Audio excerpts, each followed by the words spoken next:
KBrad.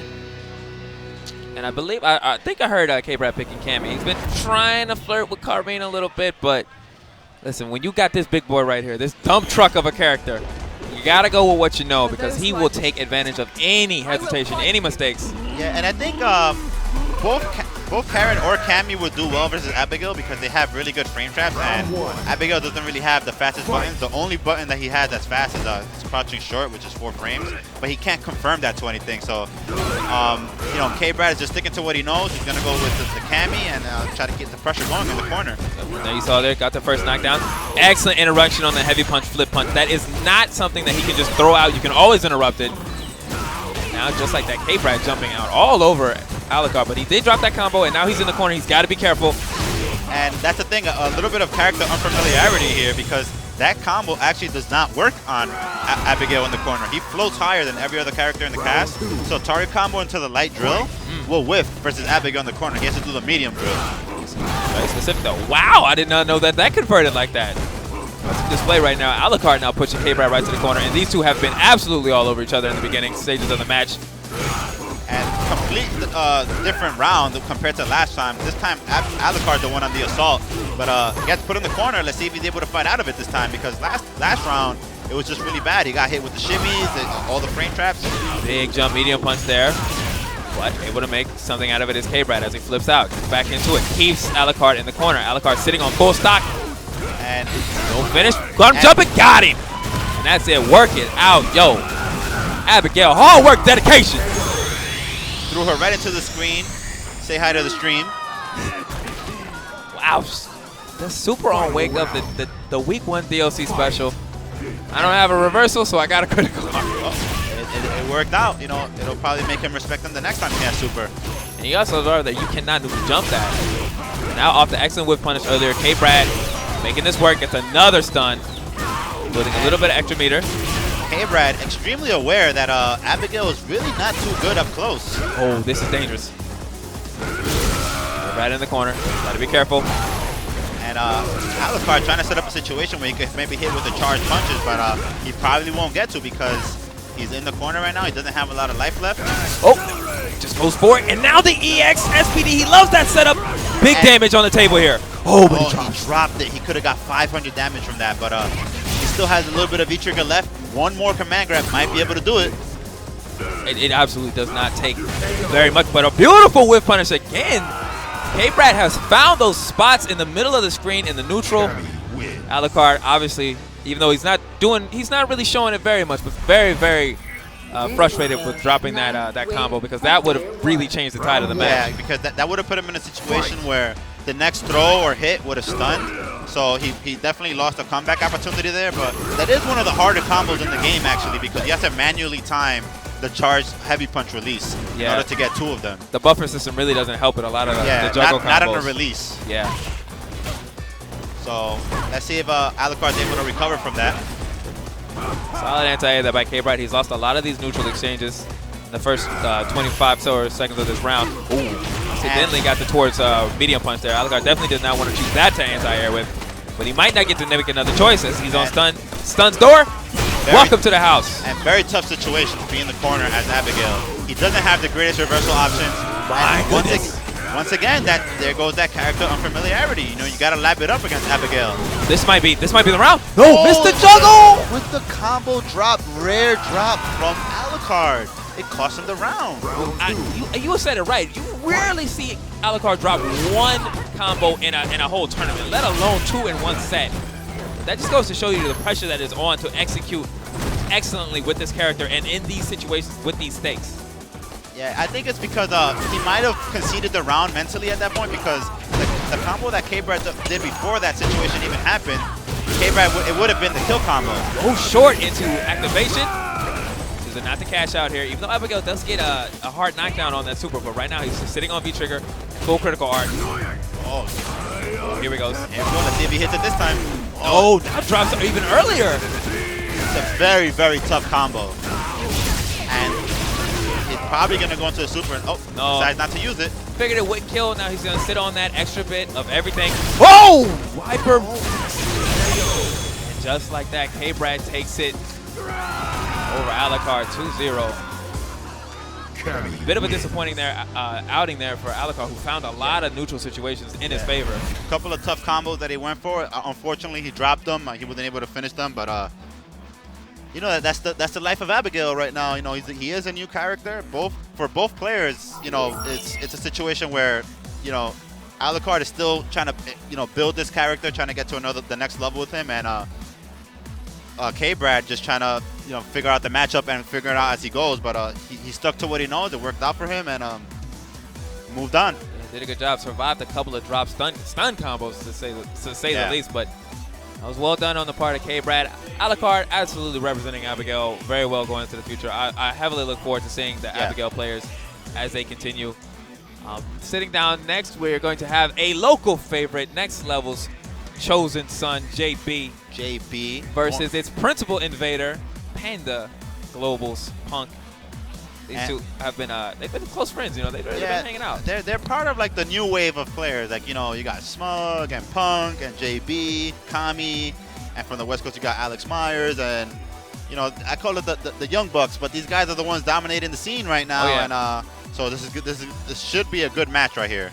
Also, shout outs to SonicBoxx, as you see there on JB's shirt. That's a local NY venue, putting together weeklies and things like that. Really, really happy to see. I'm starting to see that more even in my own region back home in the Midwest, where a lot of local venues are trying to do their part to get their players sent out under the banner of it. And that's a really great way to advertise the scene and players to get them exposure. So shout outs to SonicBoxx for that. But we are going to have JB versus Punk here. This is top 16, so the winner of this, I believe, goes to top 8. I might need to get fact check on that. But I'm pretty sure that that means Punk did beat Flash off stream, and I know that JB was scheduled to play Dance Slip, so he must have won that off stream as well. Two good matches that we were not able to see, but that's why they're both here, and the other guys are not. So this should be an even better match. I just now noticed that JB plays on a bat top. That's really interesting. You wouldn't think that a player who really is coming into prominence with Street Fighter V would be playing on a bat top, but nevertheless. Important reminder there, whatever you use, it works, just as long as you get all your inputs and you're confident with it. I mean, he was a cross-second player before this game. Oh, okay. Yeah, that's the game that he actually started with. He just didn't, you know, the game didn't last as long, so he didn't have that much time to get exposure, but he was actually one of the stronger players in cross-second in NYC. Yeah, pretty good. There you go, straight up fact check on that. My apologies for the disrespect, JB. It's all good. He's a new player, so. Yo, shout out to the cross-second players, though. Yo, you got JB, Ice, over at Cool Pandora. Kid. Cool Kid, coming from my home, who also won a tournament here, or not here, but back home, sponsored by Red Bull. So he's definitely going to be back at the Battlegrounds a little bit later on in October as Street Fighter V actually keeps on going. But we are here at East Coast Throwdown trying to settle out who's going to be playing in the top 8 of this Capcom Pro Tour ranking event. Right now we have SonicBoxx and JB up against Panda Global Punk. And it seems like they're both going with their main characters here. Punk not pulling any punches here. He's not trying to cook him with his secondary. So, that's a real show of sportsmanship to a friend. You know, you got a extremely strong array of characters. You're well known for doing that, but you say, no, for you, buddy, straight to the bus ass. But these are two of the better characters in the game. Very well-rounded, both of them. Excellent escape tools, DP options. But just like that, JB is already in the corner. And Punk going for his jab resets that he's known for. Nice challenge there from JB, finding the crouching fierce. Alternate solution to the ender of that combo after the crouch fierce. Went for a crouch medium kick. Nice punish on the sweep. JB pressuring back. Now into the corner is Punk. And a good throw tech there. JB going for a little bit of the throw loops that Rashid is known for. And gets air reset and messes up Rashid's pressure and finds a way out of the corner from him. And this should be the game. Just the finish. Found the crouch medium kick after the activation. And Punk's crouching medium kick confirms, looking sharp as ever. As always, the most consistent player in Street Fighter V. Season 2 to date. Yep. Trying to go for that shimmy right here, but JB quick to recognize what was happening and getting very active now, trying to push the pace. Punk responding by backdashing, and now the anti-air. They're starting to open things up. Another jump here. JB is trying to keep it going. It's a front throw. Both of them are pretty even right now, and both of them working on beat trigger. So this is definitely a close match at the moment. It's like that we saw the fire in them, and now they settle down. Punk finds the roundhouse. Well, there's definitely a lot of mutual respect here, so they're not going to be going too crazy. They're going to try to find their opportunities to get their pressure going. And Oh, this catches. JB can definitely still make something out of his round, but he's got to be careful because it's a front throw. What is Punk going to respond with? The tech. More pressure. Crouch jab. Crouching jab. A little bit of disrespect there from Punk. Did not respect the frame advantage. Boy, you'd have thought we were playing a different game when you see the crouch jab confirm. Oh man, Punk. That was actually a lightning series of rounds. That first one was much more in Punk's favor for the majority of it. Yep. But that second one, you saw right there the volatility that can exist, especially as you mentioned with two players that know each other. So one of the strengths about Punk is that once he knows, he realizes that, you know, you're starting to get momentum, he always finds a way to reverse it, to slow you down. Absolutely. You know, it looked like JB was getting his stride going, and Punk was like, nope, you're not going to just steamroll through me. But meanwhile, Alpha. Yeah, absolutely. But when you saw right there, when Punk does get on top, you know, he does such a great job of staying in that dominant position, staying in full control of the match, just like that, reversing the place, but JB using that excellent wall jump to get out. Now Punk's got to make some critical decisions here. He doesn't have any V gauge, neither for reversals, but he finds the crouch pierce anyway. And JB living by pistol, but gets thrown. And it was a tough situation for him because he didn't want to wake up pressing any buttons. He had no more life to take. And then Punk realizes and just goes for a basic throw. Out of the round. Just like that, Punk now sitting on match point and finds another confirm here. Baits out a DP. This is going to be big damage into the corner. That was the first DP of the set, and it just got paid. He had to pay for it so hard. Now Punk now putting on the light kick pressure. He's styling right now. Oh, but there is a punish here. JB has a chance. Response, no, DP. And just like that, just like I said, once he saw that JB started to get a little pressure, he's like, nope, I'm going to make a decision. I'm going to commit. That was instant air medium punch. And that is what you call read right there. These guys must play each other a lot. As soon as he saw any kind of movement, he just committed. He did jump back medium punch, and it worked out. Immediately up there, and JB left there to kind of nod his head, man. Just because imposing menace right here. Look at this man, Urien. Yeah, this is not just any Urien. This is Alienware's Nemo. He's probably the strongest Urien player in the world right now. But he is facing against arguably, not decisively, but arguably one of the best Laura players in the world. So it's going to be a very interesting match. And nothing but Laura's right now for Nemo, actually. Yeah, I had to play Mike and I before this. Yeah, it looks like he's going through the Laura gauntlet. Now he's fighting the Laura. Beautiful stand fierce there, perfectly spaced with the charge ready to continue the pressure. Nemo looks like he's starting to, jumping right into that mid-match form he had against Mike and Ike. As already Idom is in the corner, but Nemo backs off, does not want to surrender a stand medium kick, but he does surrender a jump medium kick. Here we go. And let's see what kind of sequence Idom goes for here. Goes Jab for his in the overhead, next hit stun. Yes, went low right there. Classic training. I caught you with an overhead. I know as soon as this out of this, you want to hold back, you want to walk back, reestablish some space. No, sir.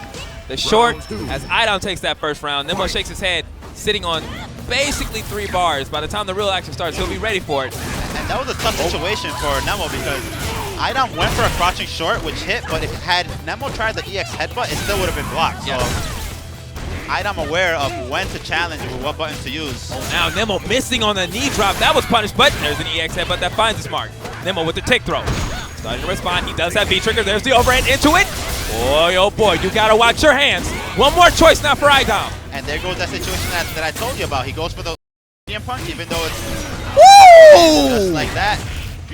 Nemo should be able to close this round out. And yes, into the super. Not even going to risk it. Pain and pleasure mixed up as Nemo resoundingly answers back. These two are absolutely going at it. 1-1, but now you see Idom sitting on that full critical art while Nemo is absolutely naked. Dangerous territory now. You can definitely lose this round before it has a chance to be played. All right, so let's see if what adjustment Idom makes now, because he did really good in the first round. He found a crush counter there. He went for a meaty overhead setup. Thankfully, that meaty overhead is only -4, so he didn't get punished too hard for it. Finds the cross under here. Nemo with full V-trigger, but he's got to find a way out. For the EX, but Idom jumps forward and so does not get a punish off of that. Nemo survives. And Idom got to be careful with these jumps because any one of these jumps could get anti-air Aegis, and Nemo is definitely known for that. He's going to try to throw a fireball. He's going to see a jump. And now with the V skill up, that also means if Idom tries to jump one of these from the mid-range, he will eat a headbutt like Mike and I did. You don't want that. See right there, it's a fool's trap. No, finds the space. This should be the round. One bar, yes, there it is, and the crowd rising up. They like what they're seeing. This is a New Jersey crowd, so they are a bit biased, obviously towards an American, but especially towards a New Yorker. Such as Idom, who's now 1-0 over Nemo. And that was really good at the end of that round there. If you saw how many fireballs Idom was content with blocking because he did not want to get hit with that anti-air Aegis, which would have definitely killed him. So good awareness there from Idom, finds the jump and finished the first game. But and now he's done a good offensive sequence, has Nemo stuck in the corner. Nemo finds the overhead block, which I think you can clearly see what Nemo's prepared for as far as Laura goes. Idom is absolutely getting all over Nemo. He's finding a lot of ranges and spaces. You see right there, that's so hard to punish that headbutt. So Idom working on a small lead right now, decides to use the EX elbow for the setup. Finds and it, and dominant performance here from Idom. It looks like Nemo's not ready for a Laura of this level. I think he confirmed that fierce. We saw earlier Frisco in an EX Fireball from Idom Spider versus Snake Eyes. That one was fierce to the V skill. Nemo turning it up, starting the round straight up with an EX tackle, putting the pressure up. Plus frames here. Idom gets out from underneath it, puts him on his back now. Idom representing the question, looking for a shimmy. No, but does get a crush counter. And going for some shimmies of his own. You don't see that too often from Laura. Idom was definitely looking to seal this match here. He might only need one more hit. Dashes out against the stun. And this should be the game. Optimize this. No! Oh, he missed the combo. Rare drop from Idom. This could cost him. But the challenge, the towards medium punch, it finally works out for the Laura player. And Idom goes up 2-0. Wins against Nemo, sends him to losers. Dominant performance there from Idom.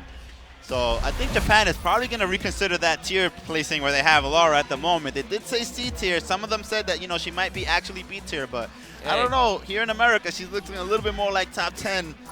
You know, I'll say it like this. A lot of the times when people have an opinion about a character, sometimes you got to show up where they're at and show them how it is. Nemo obviously showed up and is playing quite well. I'm just going to say this, show there's an Evo in Japan coming up, and we're pretty sure Street Fighter V is going to be there. Maybe you'll see some Americans there. We saw KrigG go over to Japan and do some stuff. I for one, am very excited for this. To see Idom, yo, the stoop kid. The stoop kid. Turning the world into a stoop. Sitting down all over everybody. And up next, we're going to have Evo Genius, KrigG. Idom, just a little tidbit about Idom. He's still one of the top American players that is without a sponsor. So, you know, listen up, guys. You see this guy, you know, he's putting in that work. And he does stream. Yeah. He does stream, creates content as well. He's somebody who's out there representing himself well. Speaking of representing himself, you saw it right there with another smile on his face, 801 Strider. Look at him. He's just happy to see him on stream. Gustavo, just give us some numbers in the stream. Just give some hugs for Gustavo. Just some positive energy. So he sits down next to Evo Genius's KrigG. Now, here's a question. Will we see Chris go to Guile here against Laura? I think he will go with Guile just because of the matchup advantage. But I think Gustavo's patient, methodical play, I'm not sure if Guile's is the answer for that. You got to know, you got to be knowledgeable in the matchup. You can't just pick Guile and think you're just going to run through a Laura because you have a matchup advantage. This is not any Laura player. This is probably the most patient Laura of all of them right now. So I'm thinking he's going to go with Guile, but it's not going to be free. No, not by any means. This matchup is one that can be very difficult for Laura, and just in terms of trying to get in through the neutral. That light punch boom, so strong in this matchup. It controls so much space out in front of it. Yep. She really can't neutral jump it, so it's one of those things where she almost has to block it. And jumping in any case against Guile is very dangerous. But as you mentioned, Gustavo maximizes a lot of that lower pressure in a way that is, I think, unique to him. Obviously, we just watched Idom do a lot of work. Yeah. But Gustavo is not far behind him if he is at all. Yeah. And like I said, I do agree that Chris will probably pick Guile. I watched him earlier in the year at Naptown Clutch, which was not a CPC event, but where he was present, he fought Wolf Prone using Guile. And you see right here, he's locked in. We're gonna get that color. What is that? Color 10 he goes with all the time. Yeah. That Freedom Man Guile. Meanwhile, Gustavo stuck to the Lonely 1 and 2 default colors. So I expect a very close match.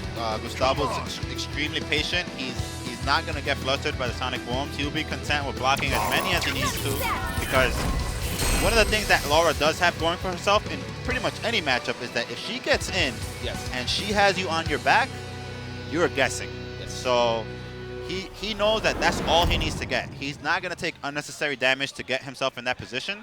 And he's content with blocking as many booms as possible in order to do that. And by doing so, oh, you see already though, he is walking ChrisG back quite a little bit. The thing is, see these booms are gonna push Gustavo, and he's trying to figure out. Finds a stand light punch after he got air reset. And Gustavo going with a little bit more of an aggressive style that we're used to seeing from him. And trying to bully withstand medium kicks. How you feeling? Okay. Nice soul back kick there from Guile. Now able to establish a little bit more of a direct control, but he's got to be careful. Here comes the activation. He is not out of range of dying by any means, by the way.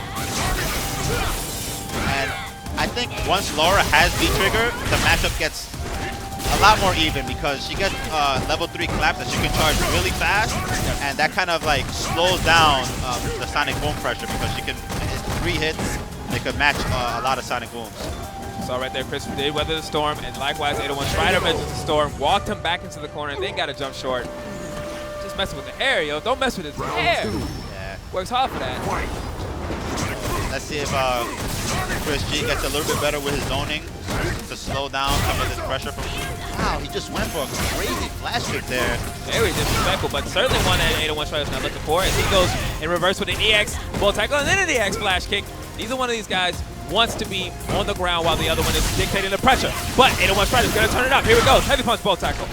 What's the wake up? ChrisG delays it.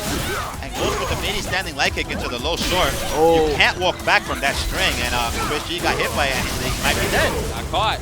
The first round of story, what happened after ChrisG found a lot of anti-airs, but mistimed the meaties on the way down. This time, 801 Strider applies a lot of pressure from stand medium kicks, V-skill towards, and eventually the V-trigger EX bolt combo finishes it. And this is one of those examples of what I said, that, you know, even though Guile does have the advantage in this matchup, but if the Laura player is patient enough and just manages to get in, it doesn't matter at that much once the Laura player gets in. Like, the matchup kind of goes out the window at that point. Absolutely. Mechanically, Guile is a superior character to Laura, but for the fact of people playing the game and how difficult it can be to maintain in this game and in fighting games in general, she is a very, very strong character. Really is the character of the tournament thus far. ChrisG with about a 70% lead right now. Really dominating performance in this round now. But it is not by any means safe. One bar and V-trigger. There's the bar spin. One Strider using the bow tackle to go through one hit. Here we go, the activation on hit. We're going to get the knockdown. Good V reversal there from ChrisG. Makes 801 Strider waste a meter. And precious meter from Laura because that's one of where she gets a really big damage opportunities. Oh, wow. Found the range on that command grab. Trying to put the pressure on, but Chris is not looking to give up anything untoward. He doesn't need to do much. Knows he only needs one more punish. 801 Strider could have died from that whiffed EX command throw there, but ChrisG manages to hold on to his big lead, take the first round of the second game. Definitely put himself back into a position of composure. Wow, nice crouching medium punch there. Whiff punish the back fist attempt. Oh, and then the chippy blade wasn't confident in the finish. I will say that cross medium punch into buffer is definitely an 801 Strider classic. That is a special 801 Strider thing. I don't see anybody else doing that. So you cannot bully like that, but you also can't afford to drop combos. Nice jump short from 801 Strider. Wow, what a check there, but a stand jab. Oh, he was just out of range for that crouch medium punch to connect properly and gets punished for it. It might cost him the round. Back to the corner. If ChrisG can find an opening for critical art, that may be enough. Oh, nope, we have an EX flash kick. Got to keep the pressure going. But with the butt, 801 Strider walking back to reduce the size of the hurt box, get out of the way, and then whiff punish. So he goes to match point. And 801 Strider sitting on full meter, so he can make a lot happen if he manages to get in. Just like that, that EX ball tackle is made for this matchup. Gets to the boom, completely projectile invulnerable. And getting good mileage out of these jab checks. ChrisG has to get better with his meaties. There's the stun. And this should be the round. This will do it. Oh, nice adjustment there. Gustavo finishes it. He messed up a little bit, but you know, he saw that it hit a little bit off timing, and he fixed it with the standing fierce instead of the toward fierce. You definitely still have time with a level 3 fireball to do whatever heavy punch as long as it's not towards fierce. Like, that requires certain timings, but good stuff from Gustavo. He's kind of shaking his head going like, man, I don't know, but he is in the top 8. He is in the top 8 winner's side. He will join Punk looking to run back the results from Absolute Battle as we see those two moving along. And I just did see Cammy stepping up, so it looks like he's still in winner's side. All right, we got, I like to call him High Cammy with his Necalli play. He's like one of the stronger Necalli players in the country right now. He's really been making a name for himself, just slowly working his way up the ranks. You saw him a couple times at on ESL, the weekly events that they do there. Yep, see him almost every week at Next Level, and now you see him sitting down here. I'm not too sure who his opponent would be at this point. Is this still winners? We would probably have KBrad. Yes, that is this KBrad coming up. Because we just still having winners, KBrad, Rashid beat Brian F. So we're down. I think this is probably a qualification. Yeah, it has to be a qualification match. Okay. So very important match right here. The winner of this gets into the top 8. Yes. You definitely want to have that advantage to your side. Being top 8 winner side is a whole different ball game from making it through the bottom half of top 32 and starting off Sunday knowing that any one match could be your last. So I think going into this match, I feel like KBrad is definitely going to go stick to his baby, Cammy. And I say Cammy is going to stick to Necalli. And I feel like in those types of matchups, KBrad is really strong because Necalli, he's an explosive character, but he doesn't have the best footsie tools. And KBrad is the type of player that he's really good at exposing that. When a character does not have like long-range footsie buttons, he's just going to dance all over you, and he's going to make you walk in and out of your ranges, whip punish with crouching medium kick. So look at KBrad smiling. He knows he's like, this is going to be a comfortable match for him. KBrad say, Stubby Normals, this match finna be a breeze. But he's going to have to be careful. As you mentioned, even though Necalli's buttons are stubby, he is a very, very explosive character. Yes. Gets a lot of pressure off of any one knockdown that he does find. With D-Trigger becomes probably the best character in the game, short of missing out on certain mechanics like not being able to V reversal anymore. Definitely the scariest, though. Oh, yeah, certainly. Necalli. And with 900 health, it's just not a character you like squaring off against. But here we go. Straight to an EG KBrad versus High Cammy. Shout out to the professional instigators and their entertainments. That boy City of Brass, that boy Lee Chung. Zeus. Oh, yeah. Oh, man, yeah, Zeus. Definitely represented. Chin. On the side. Yes. Much love. Fight. But here we go. We have Cammy and KBrad. KBrad starting off by walking forward. Very surprising to me to see this, but he misspaces that Seismo there. He gets punished for it. And already he's in the corner. And this is where KBrad really shines. He's going to be going in for back and forth with some shimmies. Misses his whiff punish there on the standing round, but doesn't matter. He's one hit away from the stun. So he dashed in there on a Seismo. He is definitely in a gear that Cammy was not expecting him to come out to. But Cammy does find a knockdown and activation of V-Trigger. That string will push KBrad out. Wow, KBrad is so mobile right now. And KBrad working on about a 50% life lead right now, but slowly Cammy inching away at that. And V-Trigger Necalli is, if there's a character that can make comebacks, this is the one. Beautiful confirmation there. KBrad gonna cash that out. Puts him on one. Finish. Wake up, EXSP. How you doing? Cammy now with the knockdown, but KBrad back there out and finds the crouch medium kick. Brave choices there from KBrad. Yeah, KBrad, you know, even though he got hit with something a little bit wild there, like the wake up EX command throw, he's not really crazy with that. This is a really experienced player that has been hit with a lot crazier stuff than that. So it's gonna take a lot more surprising play from Cammy to really throw off KBrad. I'll be flat with you. He's a Marvel player. He's definitely been hit with a lot crazier than Wake Up SBD. Now he's trying to find a bit of a slower pace against Cammy. And finds the crouching medium kick, confirms it into the drill. Looking for that DP. Cammy is, I believe Cammy could be well known for finding a EX DP in his heart in a lot of places that can get him in trouble. See right there, finds a whiff punish, just like that KBrad's in the corner. That trick right there is from Haitani. It really shows the power of that standing medium whiff punish into the hard slash because it has really good hitbox on that button. This confirmation. This should be the round. Maximizing the damage. Make sure he gets the finish. Look at all that red! Cashes it out. Oh my goodness.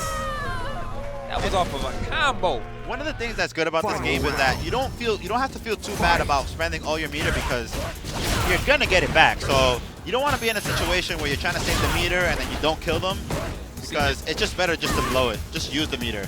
So good stuff there from Cammy. KBrad fought his way out, but he was definitely in a stun situation where, as you mentioned, Cammy would have been able to win the round without even needing another critical guard. There's been an EXDP there to wake up and get himself back to neutral. Finds a roundhouse into the stand jab. That is +3 on hit is that roundhouse, so we'll get that from certain ranges. Nice crushing medium kick used from KBrad, but he's in the corner now. Danger zone. Cammy probably only needs to find one more little buffer sequence. Decides to back up. He doesn't want to get hit by something into the command critical art. That crash medium kick puts Cammy on the door to take the first game. Oh! Cross Pearson and critical art. How you doing? And it's not gonna kill, but he does get a setup from this. So let's see what he decides to go with. So risking, Cammy chooses to wake up with nothing. Being very patient, and now Cammy sitting with V trigger and 2 bars. Oh, that's gonna catch! Yes! Wow! Beautiful. And it actually reached. Good stuff from Cammy. Yo, my man actually just did a straight up Roman cancel. That's exactly what that was. Use the V trigger for the time freeze, be able to assess the situation. A little bit scary to go for that EXDP there because it could have whiffed, but that's why he's there and we're here. So he knew the range, got it to work, and he takes the first game with it. I'm not, yo, we played earlier today. Yo, Cammy definitely put me in a seat. I can't front on that, but KBrad now trying to put Cammy back on his heel. He's already pushing the corner. As you mentioned, KBrad is finding those spots in neutral, right? He's finding these knockdowns, but he's got to string together full sequences. And working on the stun here, has him in the corner. And it's not going to be the round, but it's going to be the next hit. Maybe. It depends on how he gets to open up. But Cammy, there I mentioned that EXDP. He has no compunctions about doing it when he's on death's door. Well, he wants to establish it as part of his options. Whoa, into the EX command grab, and now Cammy pushes KBrad to the corner. The late crouch strong, KBrad waits, missed to confirm there. And KBrad just needed one more, finds the stand medium kick. Cammy was trying to be a little bit patient there, but he just, ran into that medium kick. It's a very long range poke, and it's one of those situations that, like I said, that Necalli struggles with. He doesn't really have the range to poke back. So KBrad aware of that and finished the round. Beautiful whiff punish there from KBrad. Now he's seeing the pressure. He's not going to let the DP deter him. He shows it right there. He's willing to meaty, even after, Cammy's had a couple of successful wake-up DPs. And Cammy a little bit misspacing on those size modes, and it might come back to haunt him. KBrad finds the EX dive kick. Didn't get the juggle off of it, but it's fine with the corner. He does have to keep Cammy there. Another whip punish there. That time on the stomp.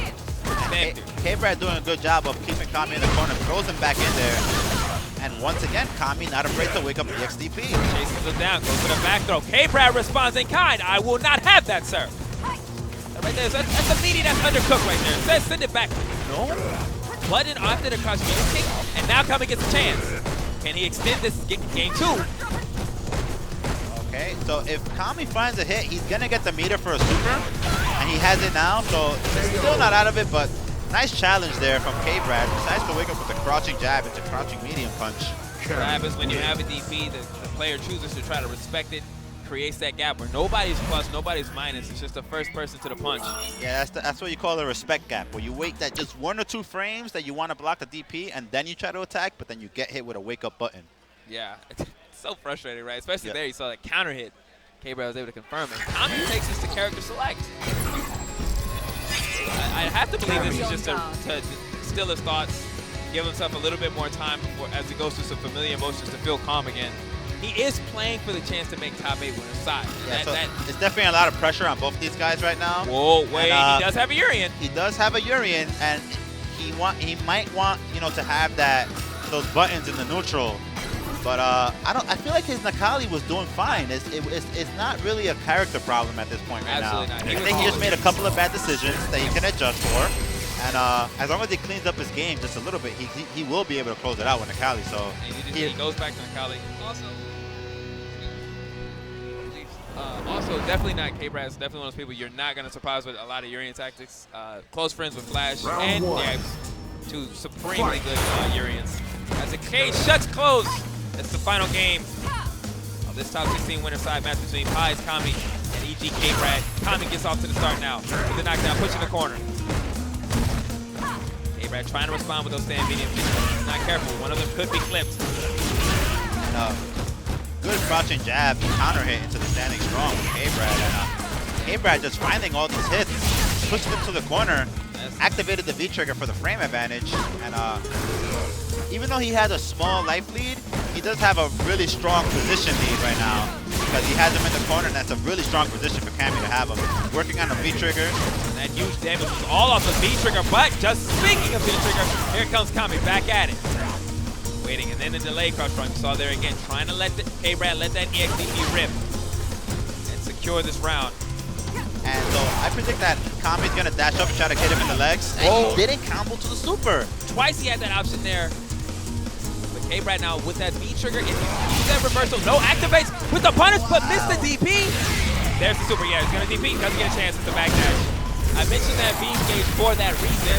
Necalli is one of the best characters when it comes to chip outs, chasing characters down with that super to deliver the chip finish. Only possible when you have critical guard. That time, KBrad was trying to get out, but the back dash was chased down. Cammy on match point. So good stuff from Cammy there. Made the right read on that super. Oh man, he's working on about a 25% lead right now. Nice DP. He's lucky that the dive kick didn't make it whiff. He's definitely feeling a rhythm right here. Rocking back and then striking forward. Trying to load KBrad into a final sense of sweep for the winner side match. And Cammy content with taking a back throw because he knows that it resets the situation. Sometimes it's better to just take the throw than get shimmied or hit with a frame trap. Nice there, but this time he finds the crouch jab to the counter air confirming. Now Cammy putting KBrad deeply into the corner. But here comes KBrad fighting back with the fierce. There's the meaty, but no confirmation. Back strong trades. Dangerous situation now here, but KBrad finds the purchase. Crouch fierce in a critical art. And this is the round, so both these guys sitting on last game, last round. So two crouch fierce confirmations. KBrad, despite having to kind of desperately fight his way back into this final round, has been looking extremely sharp. Credit to him as well as Cammy for this match so far. But Cammy's sitting on full meter, and Cammy is a 900 health character, so he might just decide to use it early because it's gonna put a big hurt on her if he manages to find that combo to the critical heart. Absolutely, like gas in a Cadillac, 900 against Necalli does not get you very far. Yep. And looking like the last round, Cammy up to a kind of a lead in the beginning of the round.